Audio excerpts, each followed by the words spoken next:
Hello everybody, this is Gaming Imperatrix and we are back here in Creative World for another Project Red tutorial. In my last tutorial I covered item importers, filtered importers, the pressure tubes and pressure resistance tubes along with a little bit of auto crafting and power. You're going to need to know some of this in order to continue today because today we are working with barrels.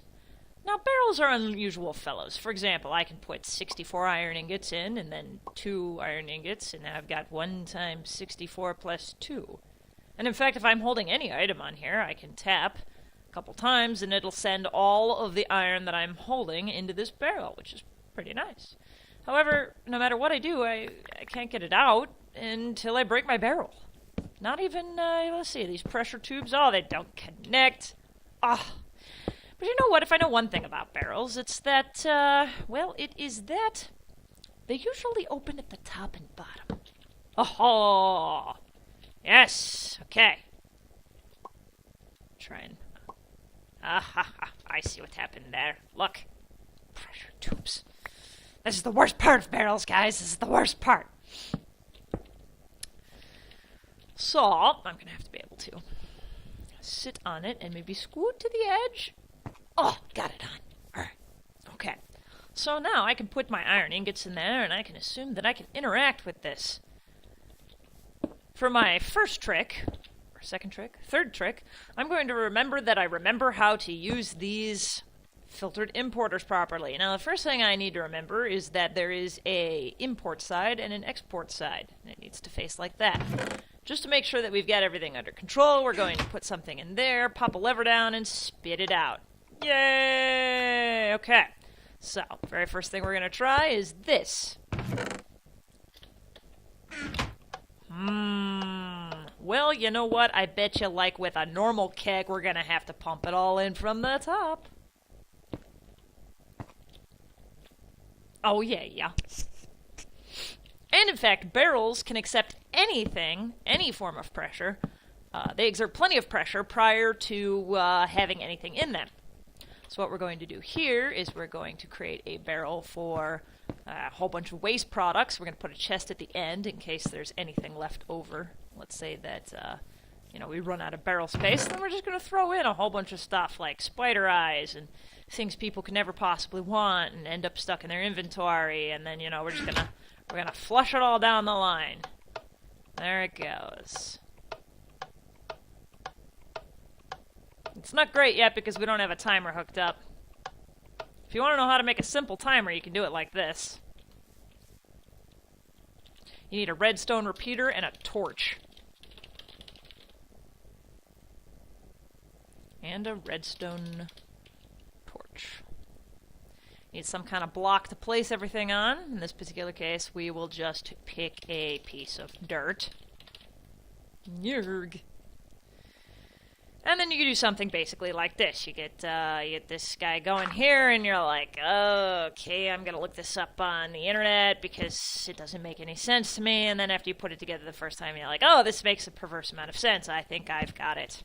And then you start, you put your redstone all over the ground, and you're like, yeah, this looks kind of right. Is that right? And then it burns out on you, and you're like, oh, God, what do I have to do differently? And then you go like this, and then it slows down.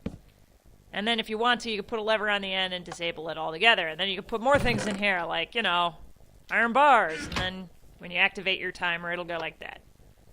Oh, yeah. And then you feel like a genius. 'Cause you are. Ah. And you can see that the dirt, which didn't fit into any of the barrels, look at them, they're so beautiful, ended up in the end. So the next thing is we have to get stuff back out of the barrels again. So we're going to do that by getting underneath these. I'm going to put some pressurized tubes down there. And we're going to put the importers on top. Now the importers are not facing the correct direction. They do not have the exports facing down. We're going to grab out our screwdriver, rotate it around until that happens. And then we are going to take this pressure tube. I'm going to pull it out here. Pull it out here. Doink. We'll pump it back into the chest we started with. I mean, we could put it in a different chest if we really wanted to, but this would be fun.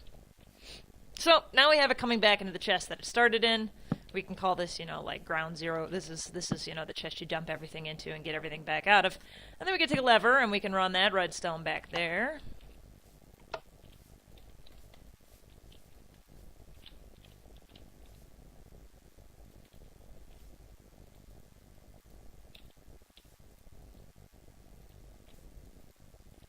And if we look, it's hard to tell. You have to get it facing towards them. So you might need to spread your barrels out, but we'll give this a shot. And we'll also put a little timer together right here so we can pump everything out. So we will, let's see, put another repeater in. Put another piece of dirt in. Chunk that out so we can turn it off at first. Sorry, hold on. Hold on. You gotta get a not signal going right here. There we go. About that redstone. Now we got a clock. We can put a lever on it. Turn the clock off. We can put that redstone on. We're gonna be like, hey, we want all of our stuff back. Send it over. And you notice they're all working. I think they spread the redstone like one across to one another or something like that. And so they're all working. We pumped all of our stuff back to us. Yay! And then if we want, and we are again worried of overflowing something, you know, we can get this overflow tube going back here to be like, uh-oh guys, we got problems. Here's the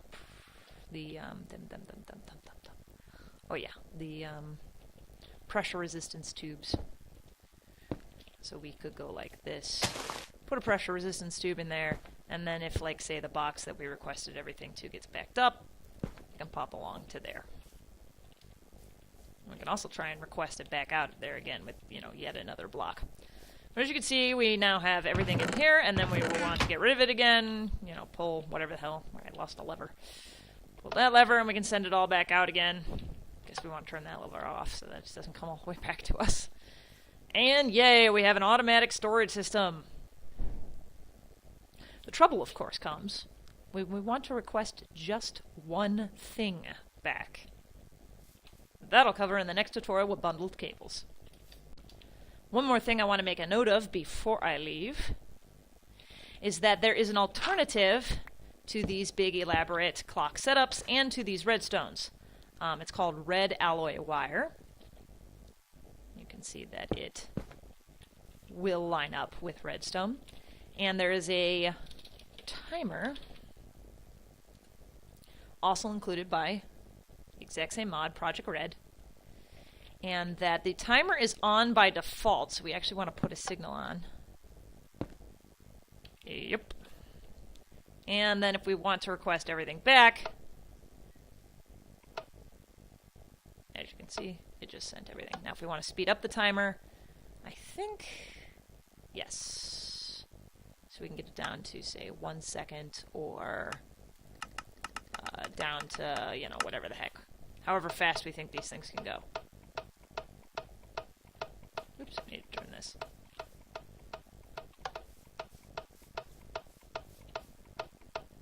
Makes a bit of noise, but there you have it. Everything's coming back to us. So there you go.